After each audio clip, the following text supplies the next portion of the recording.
No, you have to.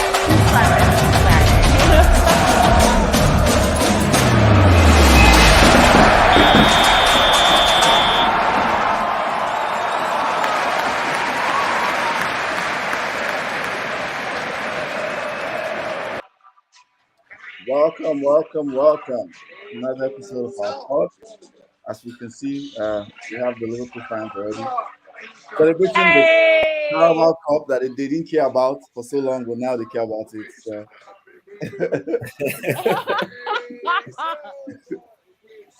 now they care about it, but it's okay. It's a trophy. Linger, thanks for joining Oh us. my god, you're being so shady about this. You were It's not champions. Thanks for joining it's us. not our biggest thing, but it mattered. It does matter. I It know. is a How many trophy. It Americans? is a trophy at the end of the day. So let me introduce everybody, then we'll come to you so you can brag and tell us Exactly. about the game. Uh, Mr. Toby, aka I don't know what that is. I'm not going to say that on the phone. Putin FC. Thanks for joining us.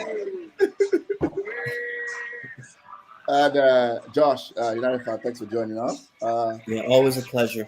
Of course, there's nowhere else to start than Liverpool Yeah. win the Carabao Cup on I've got to penalties. say, it's been fun to be a Liverpool supporter. Okay, it's important. So tell us about Yeah. the game. What? Like I in the mean- last 5 years or in the last 30? I mean, so I'm 32, 31. Okay. And some of those years have been good and a lot of them have been terrible. Well, like the last last 6 years have been great. So let me just shout it out to Jurgen. Wait, can you hear me? Yeah, we can. Go ahead. Oh my god, it keeps going. Okay. So I'm glad we won. That was just, I guess, in my mind, that was a really good game of football. Mhm. And it was horrible. As a Liverpool fan, I have a lot of critiques of what we did defensively. Okay. But if you're neutral, if you support, I guess, Arsenal or whatever, whoever keeps coming in with big talk, like, that was just a good game of football. And I'm really excited that, during Black History Month, Kepa was brought on. Mendy would have won it. We'll see. Do you think so? Mendy would. I don't think so, but I like that narrative. Okay. Well, you Like know I what? literally don't think so at all. To be fair, right? He penalty shootout, right? He did save in the No, Nations Cup final, right? no. I mean, Kepa was really good, and he's the penalty specialist. Like, I was genuinely like, "Oh shit, we made the wrong choice. Where is Allison?" Like, I was not believing us at all. Yeah, that's true. Yeah. That's true. No, I really wasn't. Like, the one mistake in Kepa. Yeah, I mean, yeah, I think the majority of what happened was pretty much all the chances they missed, in my opinion, right? Yeah. Penalties is a lottery at the end of the day, I think. Wait, before I go, because I'm still at the party. Right. I'm still at the party, but I feel like Matip's goal should have stood. But I want to hear what you all thought. Does anybody want to take it? I can tell you what I thought. Tell me. The I mean, same I goal. know I'm biased, but No, just no, let that's me know what you fair. thought. The same goal happened to the same goal happened to Varane when we played during Oh yeah. same thing happened. Maguire blocked just the same Okay. scenario. Maguire blocked somebody, but it was slightly offside, and they canceled the goal. The same scenario against Burnley. So that they've been consistent with that Okay. this season. They cancel goals like that. What do the rest of you think? So that's that. I don't know what Wait, to where's Dada? Is Dada here? He just Oh joined. my god. Okay. Dada is very mad at me. I don't get why. You've been living in California for too long. Ayo, can you check your email, I please? mean, he told me, we're not friends anymore. And I was like, oh. Please, can someone we mute were- this lady? I was like, we were friends? Okay, that I just responded to you. Hi, David. Citizen talk. What? Why is Liverpool good? Was Liverpool good? Because we have everyone. It's like we are a club that has less money than the rest, but just enough money. I send it to the email I sent it to. I just did. Okay. Spirits and all the rest. Okay. I was gonna get some fries. if we get a fish and chips, I'd have some fish. I don't think I'm the person I'll to get you talk fish and to. chips. I was gonna get a salad and have some chips also, so that works. But have some. It got no history, 6 European cup. 19 late, that's what we call history. Okay. Sorry, we're literally at the bar right now. All right, no problem. Thanks for jumping on, though. A lot top. All right. Take care, okay? Thanks for jumping on. Also, I really love the questions though because I think they're very challenging. Ryan, can you hold it to me? I think it's a really challenging Chelsea mentality where I genuinely like, of course, Chelsea is so fully sponsored by Roman, and that's really bad, right? That is really bad. And also, they're still trying to like, and also they're still like, they didn't choose to invade. So I think a lot of the mentality I've been seeing about like, oh fuck Chelsea fans, like, yes, totally fuck them, but the point is not about the Ukraine though. I don't know. Does that make sense? Kind of. Yeah, that makes sense. Yeah. Wait, start the whole show though. Okay. I'm still at the bar. Okay, no problem. Dada, thoughts about the game? Man. So it's crazy how I was reading someone's post.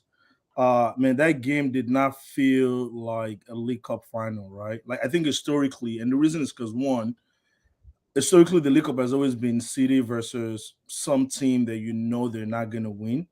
I think the last time City played a decent side in the League Cup final was maybe when they played I wouldn't even call Spurs a decent side at that time based on form.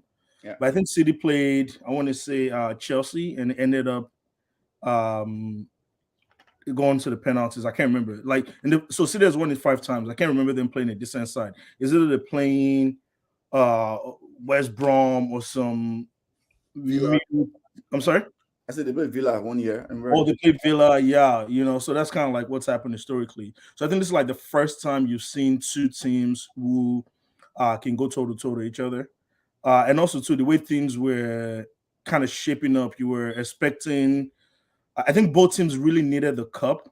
I think Chelsea because we know it's not like we're going to get something. Liverpool, on the other end, I think they're using this cup as a way to build momentum for the Champions League and the League Cup. So it was a good game of football if you're neutral. So my thoughts on the game, I felt like Chelsea probably should have won it in the first half, as you guys said. But then the performance was what you'd expect of a Chelsea team. Missed chances, good runs, wait to the end, and have Kepa winning for us, right? And we've done that, I think, 3 times in 3 different competitions. We did it twice in the League Cup. And then we did it again in the Super Cup, right? So that kind of like, hey, Kepa come in, and it's interesting. Like a lot of penalties has to do with luck, right? Even though Kepa is, quote unquote, good at saving PKs, his luck was bound to run out at some point, right? Yeah, I mean, it is what it is. It was a decent performance. They kind of kept Salah out of the game for, I want to say, 90% of the time. And then, Salah had a really good chance that he couldn't convert. And that kind of seemed to be, the story of the game. But all in all, man, it's not one you lose sleep over. I didn't feel as bad as I thought the loss would feel. I don't know if that makes any sense, but Okay.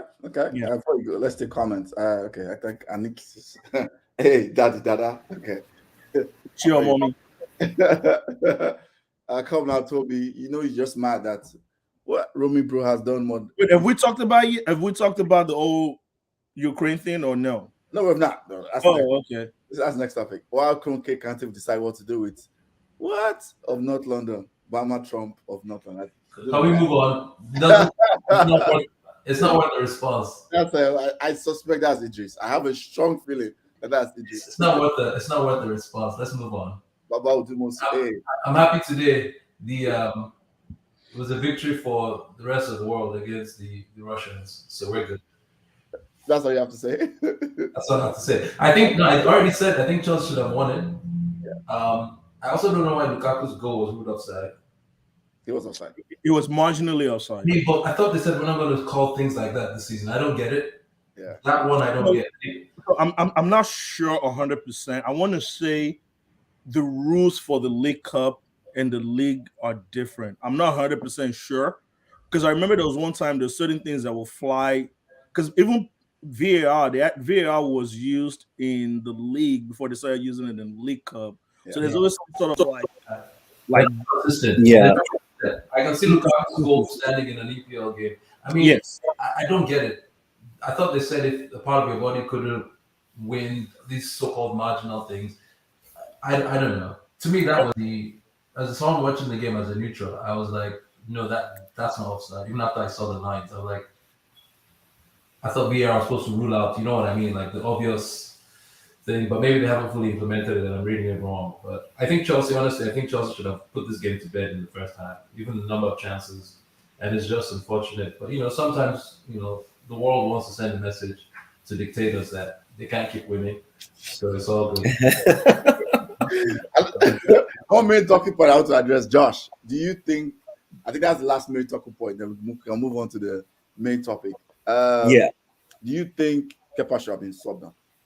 Or not? No, I don't think so because when you look at the form that Mendy was on during the game, like he was saving everything. So, you would think that he would carry that momentum to the penalties. And I've never been a fan of it's the same thing. I think it was like a flashback to last year's Europa League finals where everyone was like, "Oh, Ole should have made a sub and brought in taking De Gea out because De Gea is historically not good." Like you said, penalties are luck of the draw. It got to the point. How many penalties was that? Like 15 or something? That's ridiculous. At that point, it gets to some academy player or a goalie, and then they don't have that same experience they don't have the experience in taking penalties. So I felt they should have just kept it the way it was, especially the form that Mendy was in today. I think that was a bad call. Okay. From Tuchel. Dada, I agree or oppose to that? No, I disagree. So I feel like with all these things, hindsight is 2020, right? So if you look at it from Tuchel perspective, he's done this 2-3 times and he's gotten away with it, right? So he's done this before? Yeah, he did it before. He did it when we played Villarreal in the Super Cup. Oh, I thought Kepa was already on the field. Mm-mm. Oh, he wasn't. Okay. Yeah, he brought him in. So, and also too, if you kind of look at saves, Kepa has been good at saving penalties, right? That's his bread and butter, right? I mean, there were 2 games that went to penalties in the League Cup that we won, and that was all due to Kepa's heroics. So, as I said, it's one of those things where once you get to penalties, I think we had the slight advantage because of our goalie, but at the same time too, it just wasn't meant to be, right?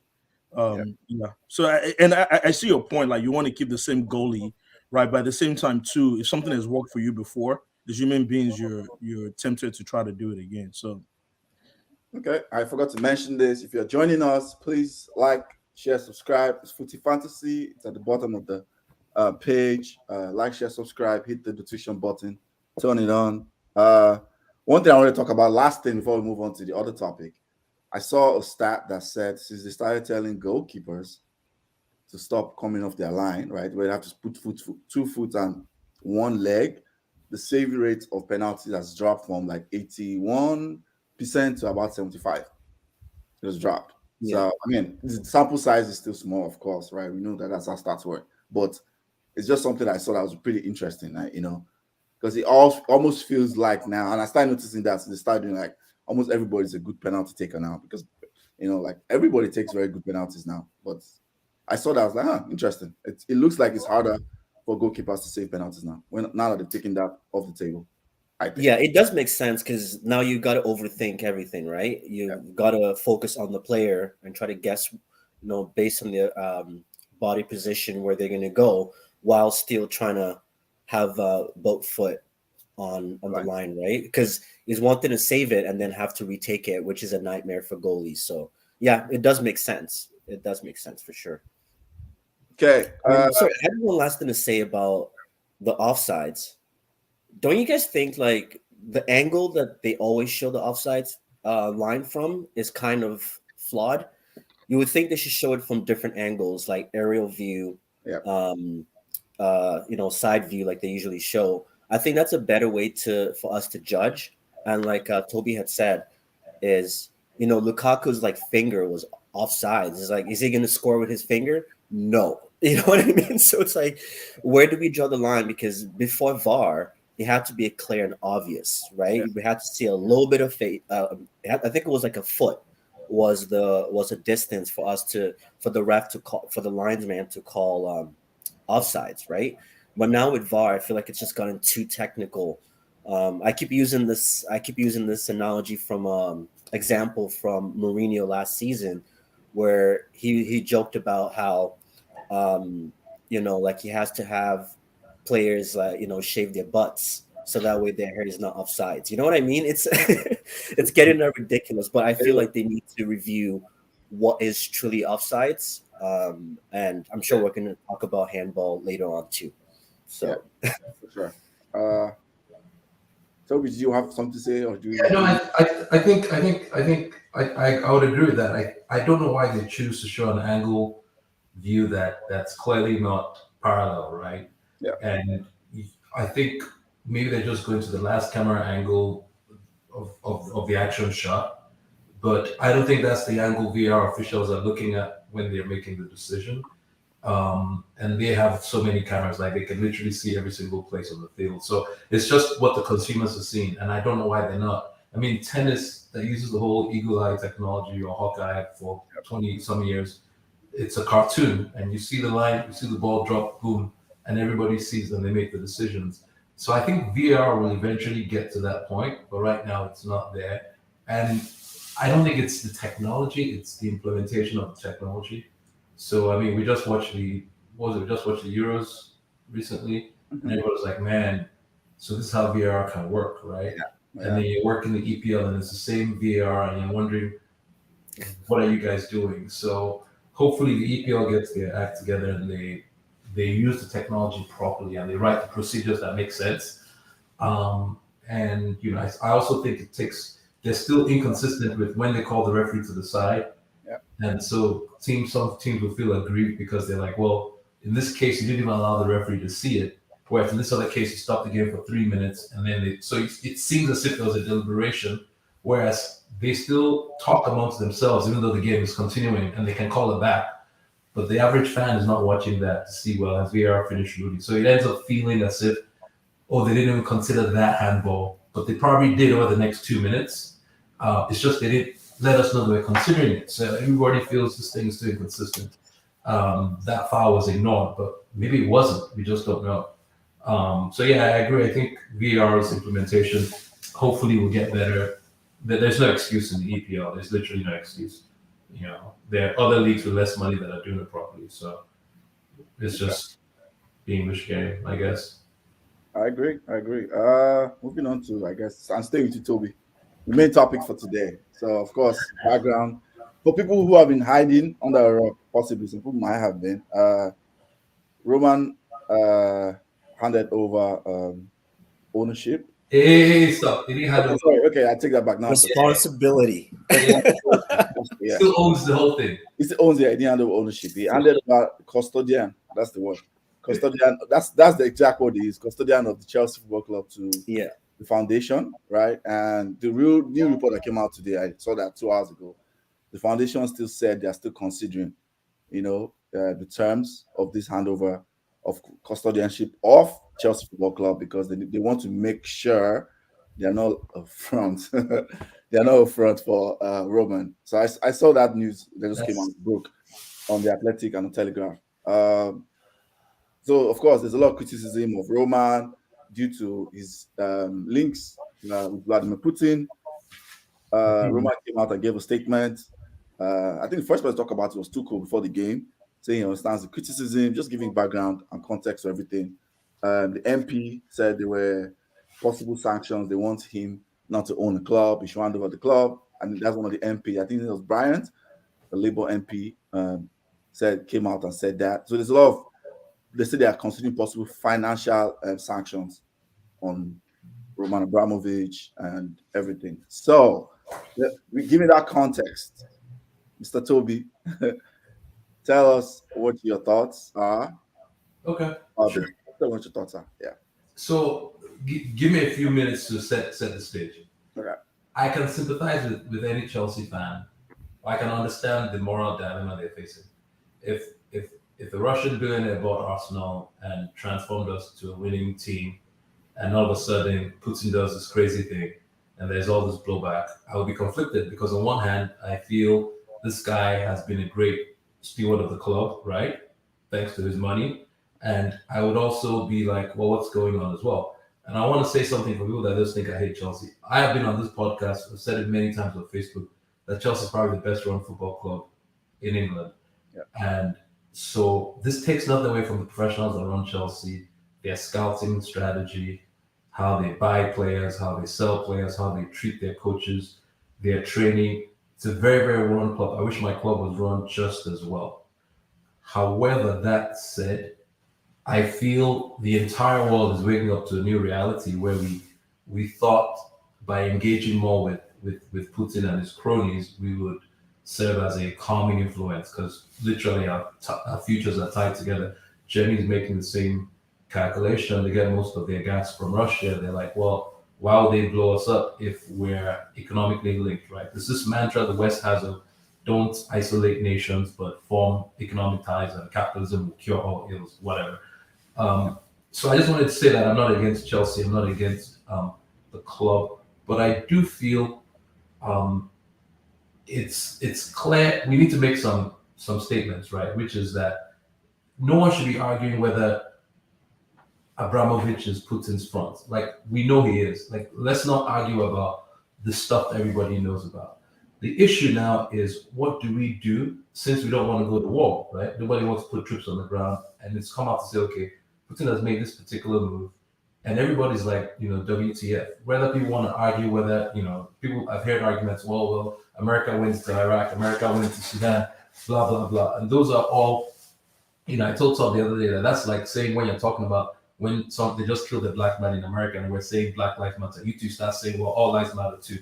Like, I don't want to get into the, let's look at this other problem over here, or, well, all owners are somewhat corrupt. Of course, that takes away from what we're discussing here. We're discussing is whether we can influence Putin's behavior or give him consequences so he doesn't do this next to Poland or to other countries. That's the discussion.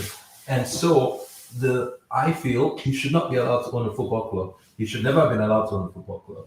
I feel the bigger travesty is Newcastle should never have been sold to the Saudis, right? But the West and the FA has done all these stupid decisions, and right now, who knows what Saudi will do in 5 years, and they will all be scrambling. Oh, should we kick them out of Newcastle? Blah blah blah. And they know why they're doing it. They're washing their money, right? They're gaining influence and they're gaining friends, and it's a social rebranding where you go into a local community and you build the local community, and then you form strong ties, and then they protect you when your atrocities are being committed. So I feel like kicking Putin / Abramovich out of Chelsea should not change Chelsea's trajectory. In fact, if anything, they should have received that $2 billion debt free, and they don't need Abramovich. I don't know why they want to be still and linked with Abramovich. I would say the more disappointing thing in this is Chelsea's statement, right? They never said Russia, they never said Ukraine, it's just like, oh, some tragedies that's happening, we sympathize, and I'm like, what? That's such a tone-deaf statement. I'd rather he didn't put out any statement. They did mention Ukraine though. Oh, but they didn't mention Russia. They didn't mention the aggressor. I'll get to my point, but continue. But my point is they're hiding. It's such a nebulous statement to put out, and it's dancing around the issue. Are you against the invasion? It's simple. Let's not whitewash it. It's an invasion. Call it an invasion, and they couldn't. So which is like I'm like thinking who's running Chelsea because that PR person is clearly tone deaf. Because Chelsea can put out a statement and Abramovich gets cover, right? If I was running Chelsea PR, I put out a really, really strong statement that Abramovich can hide behind. And then I will be asking, well, why hasn't Abramovich said anything? Because I say, well, look, the football club said something. It's a British football club. But they couldn't even do that. So I don't know, man. I feel he should be allowed to own a football club and they should kick him out. BP just did it today, right? BP has been in Rosneft. I used to work at BP for a long time. Made a shit ton of money from Rosneft gas. What happened today? The CEO of BP got called. BP's been trying to get out of that asset for. Hold on, let me finish. The CEO of BP got called and was told, hey, and he said, yes, we formed all these links. We've done all these things with Russia because we thought they would be good partners. But in light of this, we're going to sell our shares. So why can't the same thing happen in Why didn't they sell their shares when they invaded Crimea? Okay, cool. But that's a good point you can ask to BP. Why didn't they sell their shares when they invaded Georgia? Yeah, good point. What the fuck is BP doing in Sudan? Yeah, but then hold on. Let me finish my thing. You can ask BP those questions. Right now, we're asking, I'm saying, the point is the companies as I used to work, they're not I used to work at oil and gas companies that are clearly in there for the money, and they are taking an even more stronger stance than a football club that doesn't need its owner anymore. Did this guy run away? What's wrong with this man? He'll be back. I think he has. I think it's probably his internet connection or something. I think Putin is hacking his internet. Oh, we thought Putin has taken our internet data. That's okay. Before we go to data, because yes, I know you have stronger opinions about this. Bola says great point, Toby. Okay, data. I know you have opposing opinions, so let's hear. Actually, interestingly enough, I don't have opposing opinion. Okay. I really don't. What do you mean by that? No. Let me finish though. So here's the thing. Toby has made really good point. And the question I'm trying to ask is this. It's very convenient to take a moral stance when it does not affect your pocket. Right? Like, and what do I mean by that is this. For Putin to come out, for Roman to come out and publicly criticize Putin. And I will tell you one thing, first of all, a lot of these oligarchs, they don't want war. And the second misconception is this. A lot of the relationship with Putin and all these oligarchs is not really like they like him, but it's like symbiotic. It's like, you know what? I don't really care for you as a person, but I need you and you need me. So I think we need to clear the air, first of all. Like, the relationship is not so much like, hey, you know what? I really need you. If you look back into our lobbies work in the US, right? There's some hedge fund guys who really, they may not even like Trump, right? The owner of your club donated $1 million to Trump. I don't know if he's a fan of all the racist things that Trump is saying. Let me finish. Though. You gonna let me finish? Bro, you can go Wikipedia. You go Wikipedia. It's on there. Your boy donated to Trump. So what's your point? Yeah, I'm just saying that's a wrong statement to say that. But don't tell me what's a right or wrong statement. I'm telling you facts. Abramovich was a governor. Abramovich was a politician. Was a local governor. Dude, here's my point. Was some technocrat. No, I'm not saying. Putin made him. What? Putin made Abramovich. No. All I'm saying is this. You gonna let me finish though? All I'm saying is this. The owner of your club donated money to Trump. Does that make him a Trump apologist? I don't know. Does that make him a racist? Possibly. So what? Maybe. I don't know. So here's my point to you then. Like, should he be held accountable for the things that Trump is saying? I don't know. That's up to your interpretation. But if you're going to let me finish, though, I'd like to finish. So here's my point. Here's what I'm getting at. It is very, very easy to take a moral ground when something does not affect your pocket. Okay. Right? The CEO of my company probably voted for Trump. Man, I came to work the next day. I was like, you know what, man? You're mute. For some reason, yeah. Okay. Okay, am I going to speak against him? Probably not. So now, if you put yourself in Putin's shoes, Putin is like, yo, I have billions of dollars. My entire net worth is tied to my relationship with this guy.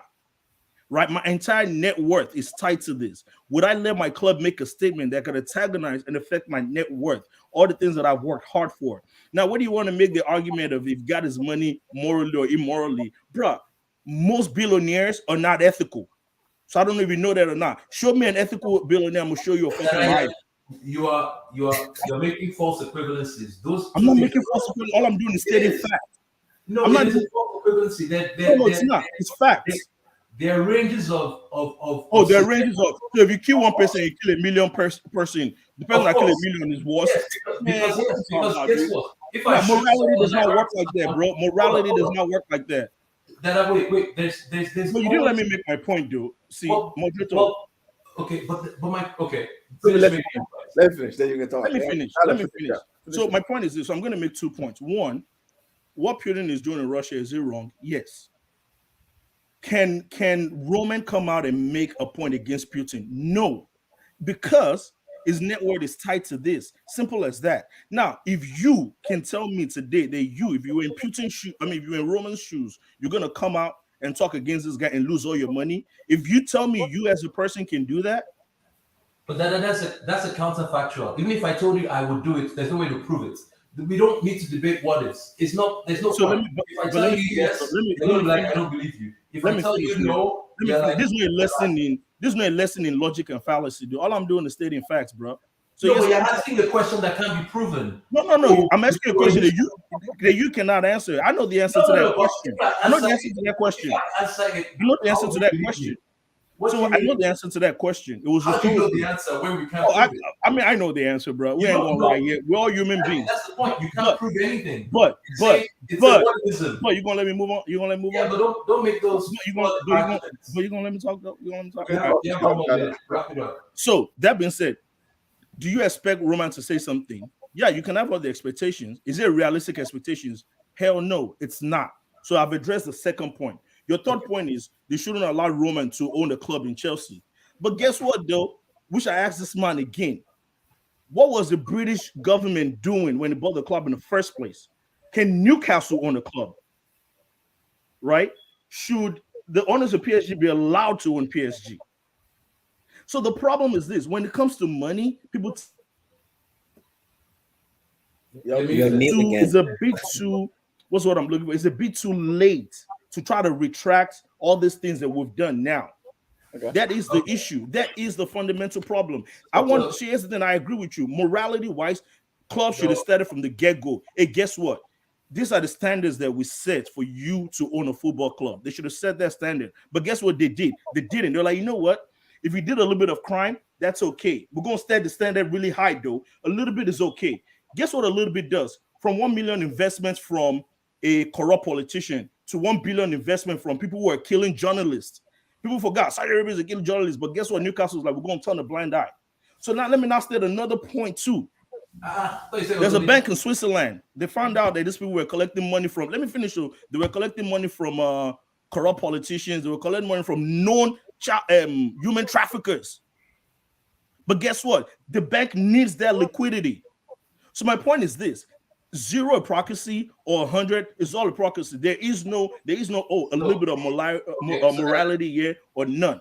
So if you make the argument that Roman is not allowed to own a club, I totally agree with you. Then PSG shouldn't be allowed to own a club. Newcastle shouldn't be allowed to own a club. Matter of fact, if you've ever made money via killing another human being or discomforting another human being, you should never allow to make a club. Once you strip out all their layers, guess who club owners going to be? Y'all going to be like Bayern Munich that's owned by the fans.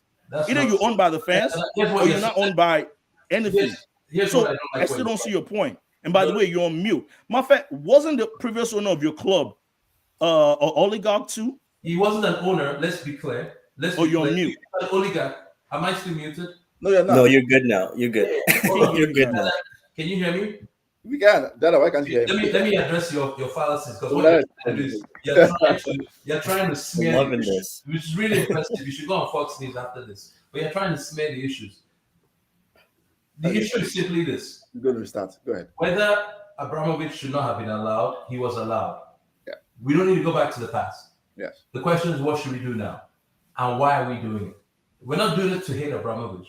We're literally trying, the entire world is trying to figure out how do we get Putin to understand their consequences. So when you realize the what we're debating here is what may force countries into World War III, right? Versus what can we do to let this guy know there are boundaries to his irrational behavior or his ability to invade another country. Then yes, I do think the EPL literally should seize Chelsea Football Club and kick Abramovich out. That's my opinion. Let me finish. the video. It's on the video. Today, we are talking about the atrocities being committed by Putin, who literally owns Chelsea Football Club. Let's not paint a picture like, oh, these guys were working in industry and all of a sudden they're friends of Putin and he lets them do their thing. No, this is how we know how Putin keeps his wealth outside the country. It's through his oligarchs. To your point about trying to make this an Arsenal thing and a Usmanov thing, yes, kick Usmanov out of Everton as well. And you realize two things. When they announced the sanctions, the two biggest oligarchs were kept off, Usmanov and Abramovich. And why is it? I would agree with that is because of the hypocrisy the West is still having. But what they're doing is what's called escalation, right? First of all, Putin does this. You put some things, then you see how he reacts. Then you put other measures, right? Initially, they didn't want to do the whole Swift bank thing.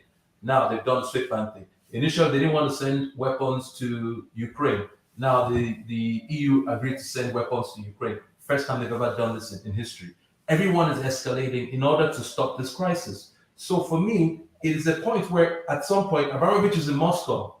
We know when he got on his private jet and flew to Moscow. So as much as people want to think this is just blah, blah, blah. So I feel that, yes, the reaction to Putin right now from England, if they were serious, and half of them were not corrupt and hadn't taken money from him, the response should be Abramovich and Usmanov should be kicked out of Everton and Chelsea respectively. Tomorrow, if something happens with the Saudis, because guess what? If you do this right now, and Crown Prince decides to go chop another journalist, he now knows, okay, if I do that, maybe they may kick me out of Newcastle. And if he wants to play that game, logic is flawed. That logic is very flawed. My point is, okay, but I don't care about the Saudis right now because once I you don't care about the Saudis right now. I already made the point that the Saudis should never have been allowed. My point is, this is you doing all lives matter to Black Lives Matter. Right now, we're talking about Russia. Let me finish that. We're talking about Russia and how do we stop Putin from doing what he's doing in Ukraine? That's the crisis. What do we do? What tools are at our disposal to stop this guy or make him think twice? So if you want to start talking about, well, the US invaded Sudan, so we should kick American owners, you're befunding the issue. That's not the issue we're dealing with right now. I see. What is our reaction to Putin? And we know Putin did not buy shares in Chelsea. If he did, it's very, very easy. He bought shares in Chelsea through Abramovich. Why is Abramovich banned from flying into England? Why are we pretending like, we don't know what's really going on here? But anyway, to your point, you want to say I'm just on my moral high horse. I already made my speech in the front where I said I sympathize or empathize with Chelsea fans because it's conflicting. It is conflicting. I'll find it conflicting. I don't find it conflicting. Why? Because I don't care. I'm not a Chelsea fan. But I literally think Chelsea should be treated the same way with Everton. Kick them out. But I think there is a due process, right? You both make amazing points in terms of, there's due process, and I think this is the first step. Like we all know, to be that wealthy, you must have done some dirty business, right? We all know that, and most politicians as well have done some shady business. To become that rich in Russia, you probably have to go through Putin to do that. We all know that, right? But I feel this is the first step. But it's also, as much as we know that you've got to do X, Y, Z, we don't know the full extent, right? To Putin's and Abramovich's partnership in terms of Chelsea and things like that. I feel this is the first step. Let's see how things go. But I feel like in a couple of weeks, if the war continues, then there might be talks of, him relinquishing ownership of Chelsea. But I feel like sometimes we're so quick to make rash decisions when we don't have the full story at hand. This is the war, right?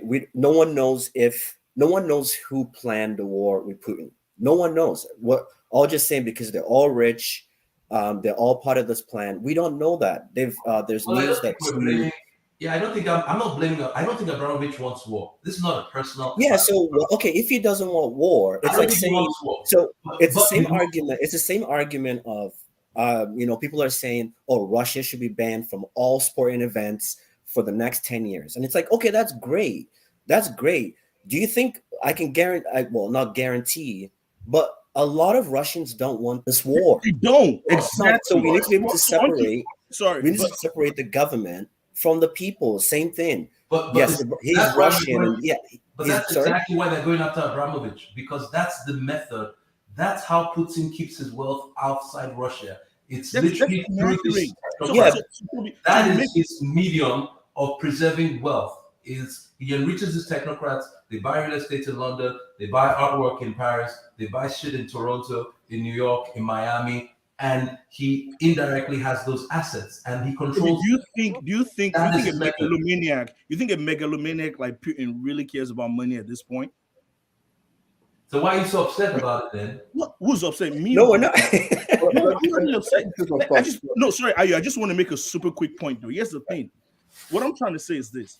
If you truly believe that taking away assets of oligarchs would change Putin's mind, then So what was the last statement? I feel like you're mistaken. I feel like if you think that again, if by seizing the assets of oligarch, might change. That's going to change Putin's mind. I think you're mistaken. Okay, so I say we seize all the assets of oligarchs first, and then we see what happens.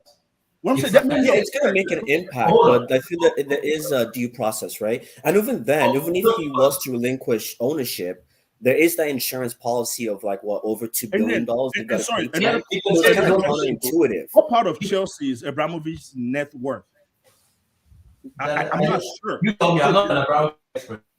Yeah, it's probably just like it's probably less than 10%. Bucket. Yeah. But do you know what Chelsea does for Abramovich? But then do you understand? No. So first of all, you're proposing a solution that's not even going to solve the problem. Then hold on. The solution is to take all his assets, not just Chelsea. Let me don't get it twisted. Sorry, Dada. What did you say? I want to plug some gaps. Let me take this comment first. I'll plug some gaps. Zaza says punishing the Roman people might end up strengthening their resolve to support him. Let me plug some gaps about Abramovich and this thing. So I follow a lot of like investigative journalists, right? The link between Abramovich, so I read a lot about this over the last couple of days. Link between Abramovich and Putin is, first of all, like Toby kind of said, but he used to be a governor when Boris Yeltsin was, the president of Russia. He was one of the that recommended, Putin to be president when Yeltsin was leaving. The thing that also has come out is Abramovich's former partner, some guy called Zelensky, I think, was killed in London. I don't know if people remember this. He was killed. It was former Abramovich's business partner because he used to speak out against Putin. He was killed. So Putin and Abramovich is one kind of what Dada said, but even in a lighter way, in the sense that Abramovich is kind of afraid of Putin. It's well stated. That's why he doesn't speak out against him. It's for his safety. And that's why he's trying to separate his assets from himself because of like the fear of Putin. Like, I don't think it's I honestly don't think it's like they're friends or anything. They're not in bed together. Yeah, I don't think so. Oligarchs don't even like Putin, bro. But so I would like the person that made me a billionaire. No, the thing is, but it's not about that. It's just with that. They're like business partners in the sense that. So another fact I wanted to bring up was 2018, right? 2018 Euros in Russia. Abramovich was a big person in making that happen with FIFA. I don't know if most people know that. He was one of the biggest influencers that made it happen with FIFA, with Infantino, and Putin was, all of them were part of it, right? It was due to Abramovich's influence. So it's almost like they're not friends. They're like business, like scratch my back, I scratch your back. That's the best way I can explain. That's the relationship they have. But it's well stated that Abramovich is very, very afraid of Putin. I'm not saying, and I'm going to say my thoughts quickly. My thoughts are, I think sports washing it's been a big problem. Like I've had videos, I've sent videos to people. I think I've sent to Dada. I've sent it to different people before about sports washing. I've been screaming about it for a while. But a lot of people always try to go to the angle of whataboutery, where it's like, oh, but American owners. Like sports washing is a big problem. It started with Chelsea. Of course, there's Man City, PSG. We know it's well stated now. Newcastle. Like I think sports and football should do more because for so long, what we've been doing is sports and politics separate. It's clear that it's not. It's a rebranding exercise. It's very, very clear. And where do you draw the boundaries? Right? That's my opinion. Where do you draw the boundaries? Sports washing. Can I make a quick point, though? So here's the problem. So today, every one of us, we watched Chelsea play Liverpool, right? Fantastic game. We all enjoyed it. We're happy seeing Salah, all these players doing all these great skills. Fantastic, right? Here's the question I'm posing to everyone in this forum, and this is the issue with like morality. It's a very very tough position. I read a quote that said, "It's hard for you to make a man realize what he's doing wrong if his paycheck depends on not knowing he's doing something wrong." Right? And for us as fans, it's hard for us to realize all these things because we enjoy the entertainment. So the question I pose all of you is: if you remove all the money that came from Roman, PSG, City, all these people, all these billionaires, right? What will football look like? Other I billionaires will buy it. I'm sorry. Go I ahead. think other billionaires will buy it. Correct. I think What? But I think, it's also, Okay, I think that's like, I think I I think we're also trying to compare it to like Nazi Germany. I think it's totally different. It's not like all these rich guys have come together and said, "Oh, let's take over Ukraine and blah blah blah." I don't think it's like that. It's the same thing. It's like what was the point I was going to use? I forget the point I was going to use. Sorry, you guys can go ahead. I forgot my Yeah, train but, of but, thought but hold there. on, Dennis. Let me answer your question. I think football will look just the same because Disagree. Daniel Ek, let me finish. Daniel Ek wants to buy a football club. Abramovich wasn't the economist that leaked that they made two offers to buy Chelsea. Some consortium of billionaires have made two offers to buy Chelsea from Abramovich in the past week. That leak away was Financial Times that made that disclosure. So other clubs will buy it. I think your point is should nation states and now would football be No, sorry. Though nation state is a very, very tricky term because here's the thing: there are a lot of funds that you look at Saudi sovereign fund, right? yeah, it's a nation state. That's what Same I'm saying. thing It's a with nation City. state, but guess what? Though that's also the same. Yeah, I know what he was. I think I know what he was going to say. He was going to say that's also the same fund that invests in solar and they invest in infrastructure all over the world. I get. Do you know what these funds do? But I don't think football will be worse off if you have a clause that says you must have a certain standard, KYC, before you can own a football club. And if your money is dodgy, and if your money is this thing, then sorry, you can't own a football club. They do that in America all the time. Yes, it's more of a boys' club, but you check and you say, what are we doing here? Do we want these kind of people owning these assets? Because to your point, I have sports washing because they built so much goodwill. Like the entire city of Newcastle would be in debt to the Saudis if they avoid relegation and they qualify for Champions League next year. So how would the UK feel if they have to go sanction the Saudis for doing something? And that's the problem it creates. That's what sports watching is too. And I do, yeah. So I, yeah. 2018 during the Euros, right? When the Euros was happening, literally that's when the invasion of Crimea was happening. Like, most people did not shed light on it because everybody was focused on Euros in Russia, guys. Let's not forget that the Euros was held in Russia 2018 Euros 4 years ago, and everybody was focused on that. When there was an invasion, there was an invasion in Crimea. So that's just explains sports washing in a nutshell. Hold that thought. Let me quickly take this comment. That no one can deny Chelsea is most high-profile asset. Says irony how City players stand up for Ukraine while City owners did not vote to hold Russia accountable. That's true. That's a good point. Go on, Josh. Yeah, I was just gonna say, basically, sorry, I'm kind of losing my train of thought here today, but I think, yeah, I just feel like once again, I think we're being too harsh, right? On not being too harsh, but I think we're being too quick to make judgments. Look at the World Cup in Brazil, the World Cup in South Africa. Look at the hardship that people were going through to make this event happen. Nobody said anything. Look at Qatar, the World Cup in Qatar. It's basically modern day slavery. No one's talking about these things, right? So it's the same thing with the moral compass. And also, if you were at a company whereby your CEO was involved in some massive scandal that he had to step down and go to jail, as a moral person, would you say, okay, I'm going to quit my job because I was getting paid by somebody who was involved in some shady business? Would you give up your paycheck? I don't think no. No, I don't think so, and I don't think you should have to. But once again, I think that making those two things equal is, I don't fully agree with it, and I will disagree with you. I think a lot of people spoke up about the World Cup in Qatar, and Yeah. how they were killing using pretty much slave labor. It just didn't get the national. I mean, it got a lot of national attention. People spoke up about it. Some people said they were not going to go to the World Cup, but we know the World Cup is still going to happen. And when people spoke out about it, guess what? They went and they hired influencers, and they actually changed some of their hiring practices. Not to say Qatar is a patron saint of human rights, but people did speak up about it. And so that means like Qatar shouldn't be allowed to host the World Cup. Then, if you draw the same. But people have said those things even before Qatar was giving the World Cup. A lot of people are like, they shouldn't be allowed to host the World Cup. That's an argument a lot of people made. Here's the thing, but Toby, here's the thing. I'm just finding it hard to get on board with you. Like, I completely agree. Russia is in the wrong. Like, I agree with you with all these things. My problem is this: why should we? Is it because Ukraine is a trend and that's why we're saying all this? I feel like the problem is deeply rooted. So if you can't just say, you know what, I'm going to do this year now because it's Ukraine, but I'm going to allow XYZ. This problem is structural. So let me answer that question. And I thought I answered it. It's all about how do you respond to the crisis we face today. Yeah. The crisis we face today is not the same crisis though.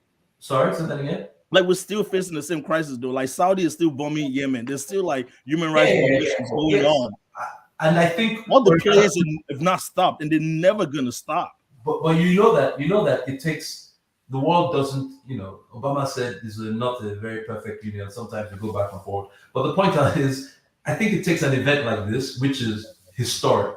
Let's be clear. When Putin took over Crimea, not one shot was fired. Like this, he basically rolled in and they're like, all right, we're not going to fight with you, right? And now it's miscalculated on this, and this is staying in the news. And now, guess who's fighting him? It's not the West that's fighting him; it's the Ukrainians that are fighting him. So this is now become against NATO, this versus that. To what do Ukrainians really want? Apparently, they don't want you in their country. So you can make all the statements about NATO, this, blah blah blah. They don't want you in their country. So I think where it starts and where it stops, that is to say, the response we're talking about now is how do we respond to today's crisis. And unfortunately, so Toby, then let me do something I don't like doing. But is there any reason why we're placing a lot more value on this specific crisis? Because I mean, in the past few years, it's just because it's the current crisis. I don't. No, it's not just. What I'm just saying is like, how come previous events that have transpired in the world that has affected people, right? But okay, I can't go back to we lost him. I can't go back and I don't know the answer to that. Maybe someone else knows the answer to that. But I think in history we look back at this and see of all the historical things that have happened in the 20th century. This is. I can give you the answer to that. Well, I don't think you. Well, hold on. Before you give an answer to that, let me make my point. Eurocentric events are weighted higher on the world stage. That's it. I mean, if you don't want to say it, I'm gonna say it. Yeah, I do agree that it's very selective morality. It's selective morality. But I believe, it's selective morality. Where have let's talk about all the major wars that can turn the world into a nuclear. What did Putin do today? He said his nuclear thing is going on alert. Yeah, we're talking about destroying the entire world as we know it, right? So the stakes here are pretty effing high. Right? Not really. Then let me finish. If England or the US mistakenly gets drawn into this war, this is World War III with superpowers that are nuclear capable. This is very, very different, as much as we don't want to agree with it, as Nigeria fighting Burkina Faso or whatever. Like the stakes there are just not as high. Or Argentina fighting. How come the stakes are not as high though? Because equivalent. I'm saying the stakes are not as high because the world will not, as we know it, will not change. If anybody fires a nuclear weapon, it will not change. Or would not care. It would not care. Not care. No, I think it's more not care. No, hold on. That's not true. If there were nuclear weapons in Sudan, best believe the world would care. Guess what? Sudan is not gonna. So here's the thing. So just to understand, see, this is what happens when it's not about human life. Then. So let's bring. You're making us going to depth, and let's focus just on. Let's just keep it on this. Wrap this up so that we can talk. Yeah, let's just keep it on this. My point is, this is the crisis we face today. Yeah, we respond to this crisis. Then we enact laws that go after this thing, prevent this kind of thing from happening again. Which is probably what you're going to see in England. Is because of this. There will never be another, hopefully, there probably will not be another Newcastle takeover.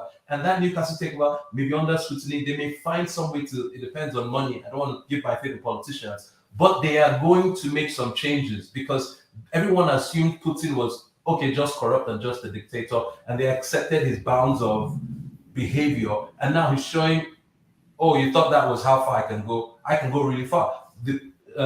What's that place that exploded in Ukraine that has the nuclear waste? There's literally there's nuclear waste. Yeah. Yeah, these are worldwide events Yeah. that can trigger the next World War, in my opinion. So in terms of implication, right? So let me just, as a Chelsea fan, so I'd like to assume. Oh, we lost him again. Let you each person wrap up. Toby, just wrap up. What's your wrap up thoughts about this? Let Josh go first. I've spoken a lot. Okay, Josh. Yeah, like I said, you guys have made some great points. Like, you guys have come from two different angles, which is pretty good. Because I think in today's day and age, everyone is on the moral bandwagon, and everyone just wants to say the right thing. But I do agree that at some point, I think, like I said, with the whole ownership thing, I don't think it makes a difference whether he's the owner or not. I don't think it's really going to make a big difference in the overall decision of Putin in stopping the war. But other than that, it's sad what's happening, and yeah, that's all I can say. Is I don't really have anything to say in terms of, if it would make a difference or not. So Okay, yeah. let me take just two comments. I'll let Dada wrap up his own, then I'll say my own, and then we can move on to that topic. Zaza says depends on who's doing it wrong. Team America, World Police can be punished. Iraq was bad, but who was going to punish Bush? Yeah, that's a good point. That's deep politics. Qualified immunity. Dada, wrap up Just your segment. sorry. Lastly, what I would say is this: when you whoever gives you money, you owe them, right? So I think if you want to start blame, the blame starts with FIFA, right? The more money you pump into a system, the more entertaining it is. Us as fans will stop asking questions because we've reaped the benefit of more money into the system. Simple as that. Second of all, I don't know if this would have a long-term implication for Chelsea. Personally, I think this is just like, hey, let time die down, let's chill. And I think football and everything will go back to business as usual. That's my point. In as much as we want to buy players for 120 million, we want to buy players for 90 million, that money's got to come from somewhere. And newsflash, those who have the money are the billionaires. And those who are billionaires are necessarily, I mean, you only have a finite amount of billionaires, right? So if you want to be doing $150 million transfer, paying players 40, 100 grand every week, something has to give. So that's just my point entirely. That's all I have to say. Good point. So my wrap up, this is my own personal opinion, not opinion of anybody on here, is like I think football should do more. I honestly think there should be boundaries because this sitting and just watching sports watching and not understanding the implication of sports watching, that where that's gotten England and the world to, is very, very dangerous. So I think football should do more. I'm not an expert on this, but just being a football lover, I think there are other ways you can own football, sponsor football, whether it's like 50+1 rule. There are plenty of other ways.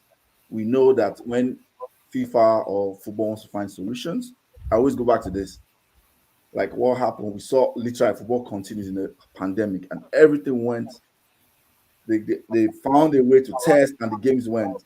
When they want to find a solution, they will find a solution. There's a solution to this where, like Toby has said, there are multiple billionaires everywhere. There are other ways that football can be owned, in our opinion, than all of this. Let's move on to. Sorry, can I just add one last point? Sorry, that was why I kind of lost. Sorry, today I've been in meetings all day, so my train of thought is like. But some might disagree, but you look at the continent of Africa, yeah, right? That is the definition of invasion, abuse. Name any bad any word that you want to use, right? This is Africa, right? But the world has done nothing, right? We're still having people killed for diamonds and whatever, right?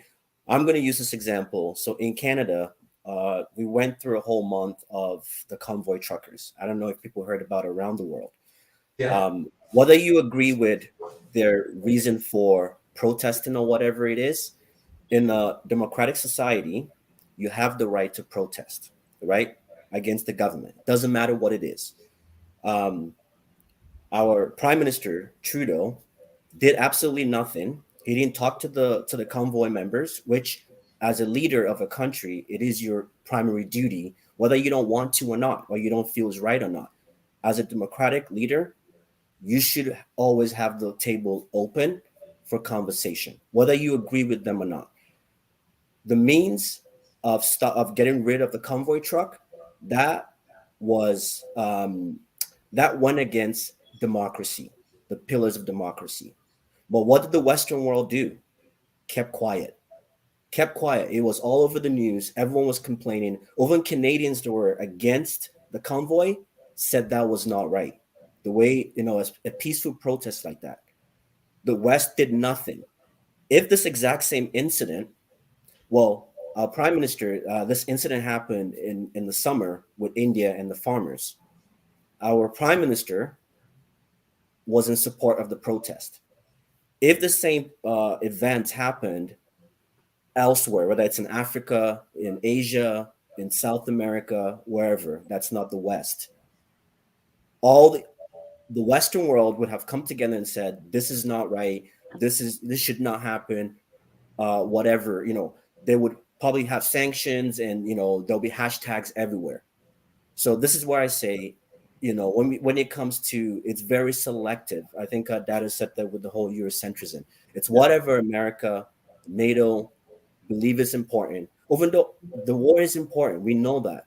But there's so many issues that have happened in the world that we've all had a blind eye to, whether we've gone on Twitter and, preached on Twitter, hashtag, whatever.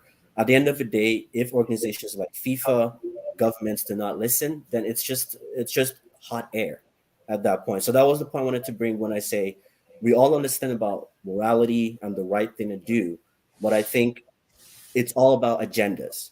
When it favors the West, it becomes a big deal. But when it doesn't really favor the West, everyone puts a blind eye to it. So Okay, good point. Good point. Let's move on. Zaza said, does football not generate enough money to pay for the business? Billionaires are not necessarily needed. Okay, good point. Let's move on. This one is quick. So for the rest of the segments, I'm going to try to breeze through this. No need for too much conversation. Antonio Conte, I'll just jump in first quickly and say, I don't think that his rant was valid. I think he pretty much proved a Jose moment there, Jose moment there. Like, you knew what you were dealing with. You knew where you walked in. You know Daniel Levy. You knew what was on. When he beats Man City, he was okay with the players. He was very okay with the players. All of a sudden, he loses to Burnley. He comes and like gives a rant about like, oh, they should, question. They should assess everything, assess his position, assess. Pretty much came somebody. I said that comment. It's like if I gotta go, everybody gotta go. Kind of comment. Like, what was that about? I think that's just him just being a crybaby. Because yes, we know Spurs because they bought players, right? They bought players in January. They gave him his January market. We understand, but he still got Bentancur and got Kudos. And those are good players. I mean, they're world class, but that he knew this. So him coming and throwing toys out the pram, I think he's just that's a bratty attitude. Like a lot of people are giving him a pass. I see people say, "Oh yeah, Conte doesn't take nonsense." I've seen a lot of comment. What? He hired on. He's an employee of Tottenham Hotspur. He came on. He knew what it was. He could have waited to the summer, and if he doesn't like, he can walk. We know he can do that. He did that in Inter. Then walk in the summer. Don't in between the season after you've lost the game and then realize that these players are not good enough. Please spare me. He should be accountable for that. So that's my thoughts. I don't know who wants to go next. Who wants to talk? Yeah, no, I agree with you. I think he was just overreacted, and the loss pained him, right? I think Spurs, if you look at the games they've had, if they had beat Burnley, Yeah. because they won yesterday, or was it today? Leeds. Yeah, they beat Leeds yesterday. Yeah, 3. So they would still have a strong chance of finishing top 4, probably in the driving seat. So I think he was just reacting to that. It's like, look, I can't have this going on. But that's EPL for you. And the last time it was an EPL, it was with Chelsea that was flush, and he wasn't playing in Europe, right? Because didn't he come over and take over after Chelsea finished 10th or so, or 9th? Yeah. That's when he came in. So he was playing, one game a week, whatnot, and having a ball of his life. So I think it's just the pressure. Like EPL is very, very difficult this season, right? So there's the gap between the haves and the have-nots is very slim. And so you can't just show up at Burnley and think you're going to win. Plus, what he forgot was everybody watched that Spurs City game and saw exactly how Spurs played. And then Burnley watched it and said, "Oh, you think you can do this? We'll show you how to play. We'll show you how to play this low block. This is what we literally do every day of our lives. That's How come we play, right? Spurs didn't play football against City as much as people are saying, oh, that was not a football game, right? not that actually. So was kick it long to Son and have him find Kane and then go, right? So Burnley was like, oh, okay, what are you going to do next week? And that's where I think his frustration stemmed from, because how he felt was exactly how Guardiola felt, losing that game to them. And now they did it to him and he's throwing his prime. So I agree with you. I think he's just behaving badly. Yeah. Yeah, that makes sense. Yeah. Oh, sorry, go ahead. No, I do agree with everyone here. I think, like you said, it was a Mourinho moment. Yeah. What do you think? It was classic. It was classic Tottenham. To pull a performance like that against City and then shit the bed against Burnley, but it's like he's acting like he didn't really know the team that he was taking over as coach. Like he probably watched Mourinho's commentary, right? The frustration, and I do understand. It's very frustrating, even as fans, to see your team do so well against a team that they had no business beating, and then you drop points to the last place team in the league. It is very frustrating, but I think the antics was a bit too much, and someone said it best. It's like Conte and Tottenham kind of go together. Inconsistency with his statements. One day he's like, it's a hard job, but I think we have the right tools to improve. And then the next day he's all like pulling his hair out that it's the end of the world. So I think it's ridiculous, but I'm sure after that Leeds game, he probably had a different mindset. Yeah, I'm pretty sure. Dada, go ahead. Yeah, I agree with you guys. I think all Conte is trying to do is just trying to hedge his downside risk. So it's kind of like, look, if I perform well, he's doing the Mourinho thing, as you said. If I perform well, it's me, and if I don't perform well, it's somebody else. So I think for him, it's kind of like he has his eyes on his next job, and he just want to make sure, like, look, you guys ain't about to mess up my pristine record, right? Because at the end of the day, Conte is considered a good manager. So if things don't work out in Spurs, you can easily point out to, hey, look, I didn't have the right players, right? So he probably has his next job on his mind. And my guess is more than likely he's going to leave at the end of the season if they don't make top four. So he's just trying to make sure, hey, my next job, I'm good. That's all he's doing.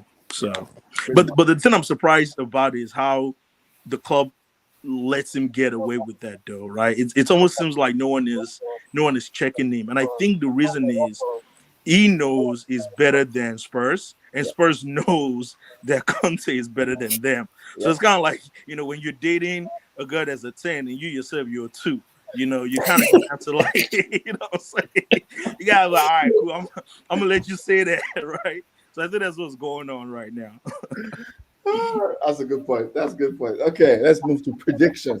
You don't need to tell me why in these predictions.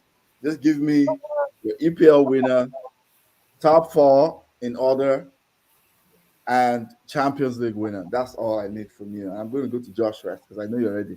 So, Josh. Yeah. Obviously. Oh, geez, I know I can't say why. Geez, okay. I would still pick City as favorites to win. Liverpool is really close. Liverpool is really close right now. But I would say Liverpool.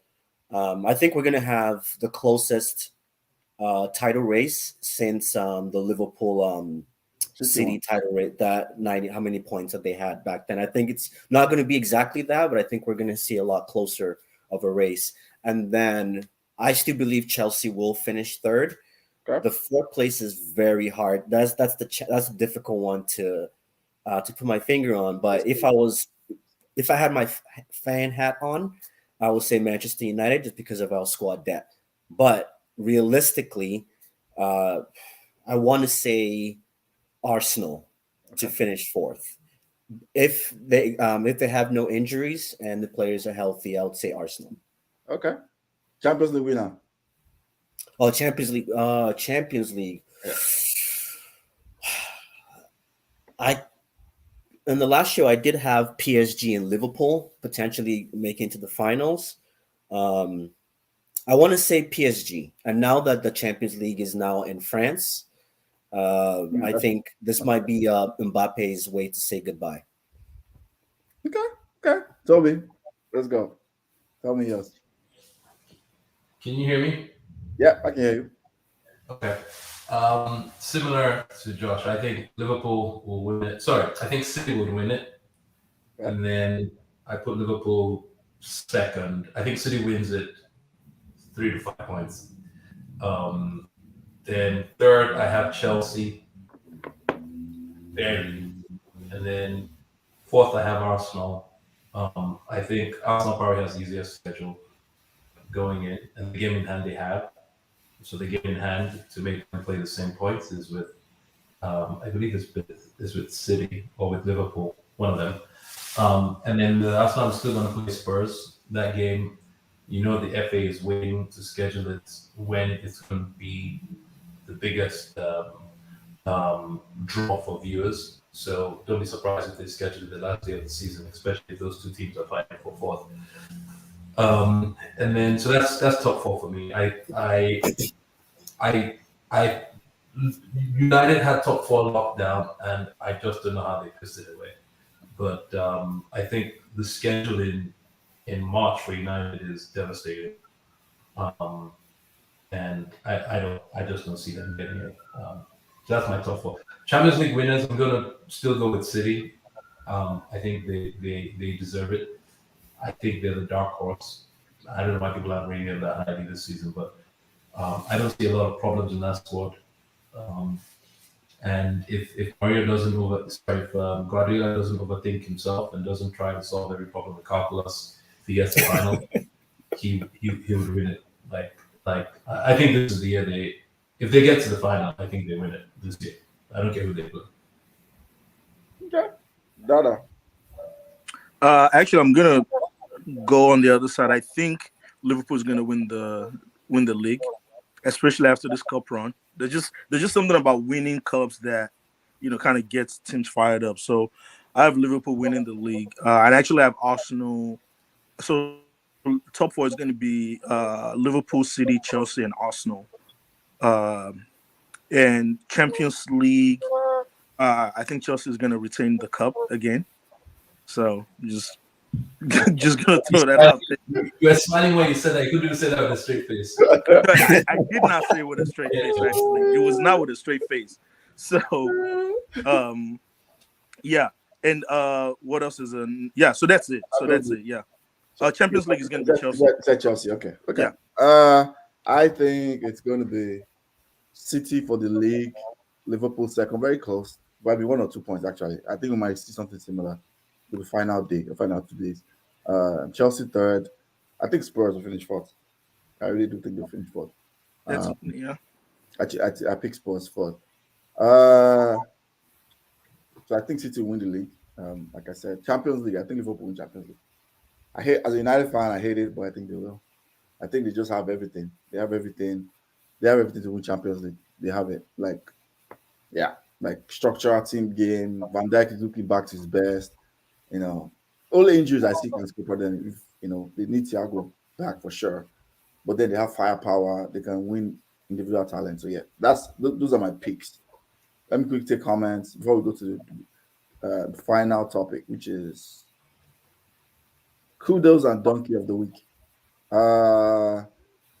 Says I was on this. I saw this on Red Cafe about Conte's performance. 4 wins, 1-0 for Watford, 97-minute winner. 3-2 versus Leicester, 96 winner, 96 equalizer. Wow. 97 winner versus City. Wow. Okay, 95 winner, 3-0 versus Palace. Well, that can be 95 winner then. Played against 10 men for 60 minutes, 2 draws. Liverpool played against 10 men for 15%. Played against 10 men. Okay. Interesting stats. That explains, new coach. Yeah, growing pains, kind of like at United is growing pains. Growing pains, right? Yeah, that's what I'll think about that too. Someone said City, Liverpool, Chelsea, Arsenal, winner Liverpool. That are you the man. Yep, Chelsea for UEFA Champions League. All right. And I don't see that happening. But hey, I know me and Dada we have a bet going. So the final segment, weekly award, kudos and donkey of the week. Dada, you want to go first? Sure. It doesn't have to be a football person, right? It has to be football. It has to be football, okay. Yeah. Because if it was donkey, I was gonna give it to football related. That's football. Okay, I was gonna give it to Toby if it was donkey. Geez. Honestly, it might have to go to Bruno Fernandes actually. So I saw and just because I know it's such a tough player to criticize because it's done so well. But lately, but then again, I don't watch a lot of United games. The last 2 games I've seen him play, it's just is not been himself. We have a name for him. We have a new name that's coined. So, Bruno. It's called Bruno Westbrook. That's his name. Yeah. So I'm not. You know what the key thing you said there? You don't watch Manchester United enough, so you just watch the 2 games. So let me just say, the 2 games you watch it's typically his average performance, but you can continue. Bruno Westbrook, he's always jacking up shots. If people don't understand by that reference, just jacking up, he's just wasting the ball. It's very wasteful. But yeah, his production is incredible, so you cannot fault that for sure. Yeah, but anyway, so hero that would go to I don't know his name, but the Liverpool goalkeeper. Oh, I thought that was a lot of pressure. Keller or something. Yeah, I thought that was a lot of pressure on a young keeper. I think he really performed well. I probably have given it to Mendy because Mendy has some ridiculous saves, but when you end up making so much good saves and you lose, the only reason why I'll not give it to Kepa, I just feel like Kepa has so much stake, right? But yeah, so that would be my era and donkey for the week. Okay. And the honorary donkey goes to Vladimir Putin, of course. Yeah, for sure. Yeah. Josh. So donkey of the week, I will give it to the ref for the City Everton game because that was just that's a good point. That's atrocious. Yeah.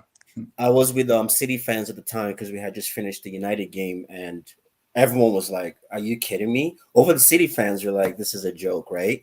So I think he's the donkey of the week, and he should not ref till the end of the season. I think refs need to, be held accountable. I'm tired of seeing refs get away with I don't want to say murder, but they get away with a lot of things that they should not get away with. Hero of the week. I was gonna give it to Liverpool just because they won. Because they won the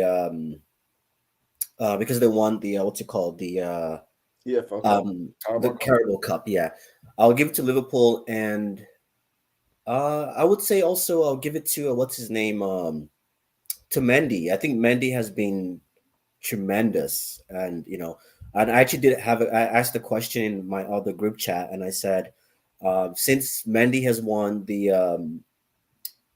Carabao Cup and now the what's it called? Sorry, I had a question. This was before the end of the game. I said, if Mendy or Mane were to win the Carabao Cup and they also won the African Cup of Nations, does that make them candidates for the Ballon d'Or? Because according to Messi, when it comes to Messi, he just needs to win 1 trophy and he's given the Ballon d'Or. So that was my question as a joke. But I will give it to Mendy. I think he's extremely underrated. And yeah. Okay. Toby, don't go for Messi, please. He's there. There's a reason why that man is there. He's the big man. Don't go for the big man. I think kudos. I'm going to give it to Aubameyang. He scored another goal yesterday. Or was it today? So. Oh, okay. Wow. Aubameyang, he's on fire. This is like you're sending indirect to your club. Is this indirect? No. No. To be honest, all Arsenal fans love Aubameyang. Most Arsenal players love Aubameyang, and I'm sad to see him leave the way he did. I don't think he fits the system Arteta is trying to play. I get that. I'm just sad to see him leave the way he did. But it's it's tough to leave that way and then hit the ground running so quickly. I get that his hat trick, the third goal was a fluke. It just bounced off of him, but he scored a worldie today. I was yesterday. It was today. So kudos to him for getting his life back. And I agree with Josh about the donkey of the week should be the ref at the City game. I don't think anyone has done anything as stupid as indefensible. I mean, there's so many decisions that you just like, whoa, but like, I get the technicality. I don't even get it. It's all good. Let's just give that guy the donkey of the week. I'm good. Okay. I'll say mine to wrap up the show. My kudos goes to Son and Kane for beating the record of like combination for goal contributions in the Premier League for duo. They are on 37. They've beaten, and the people on that list even makes it more impressive, in my opinion, right? Henry and Pires, those are all-time greats, EPL players, won big things. The next on the list, I think, who was the next? Lampard and Drogba. Lampard and Drogba. Exactly. That's crazy when you think about it. So, because, of course, those are all-time great players, but a lot of what they did was facilitated by the team around them. Look at what these guys have had to work with. I think that's incredible. So they get my kudos of the week for sure, because that's incredible. Because most of their team for so long have been bombs, and that tells you the work, that my man Poch did in that team. A lot of people try to say he didn't do well. It showed now over the years the kind of work that man did there. My donkey of the week goes to FIFA, absolutely, just because of the way this whole issue regarding like postponement of the game. Like it took them for a while first to criticize like Russia before they agreed. Oh, actually, okay, we'll postpone the Champions League. Oh, okay. Poland comes out and Sweden. We're not playing in Russia. Like what the hell? That's okay. Maybe we can go to a neutral place to play. It's just a mess. You can see because Infantino and Putin are very close. Like it's Russia 2018 was very obvious. It's like, come on now, this is just an absolute mess. So I think FIFA, like we have always known how corrupt they are. With Qatar, with Russia, it's like they don't care. So they're my eternal donkeys for sure. They're my donkey of the week. We've come to the end of the show. For all people in the comments, thanks. For people viewing us, thank you. For Toby, thanks for joining us, Mr. Anytime. Here you come. Just let me know. Call him Toby Slav. Toby Slav.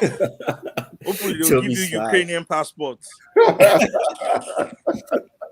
Oh, actually, it was funny enough. I did see on the news today. It was on BBC News, and they were interviewing a Nigerian in Ukraine with his Ukrainian wife and kid as they were at the. I think they were at the border, Poland's border, trying to get in. But just funny that you did mention that. Yeah. But they're not letting the Nigerians on the bus though. But that's not the current crisis. We're not going to talk about that. That's not current crisis, y'all. That's not current crisis. Yeah. Thanks for coming. I'm going to end the show. If you want to stay on, we can stay on after I go end the broadcast. We can stay on. Thanks everyone for joining us. We're out. Bye.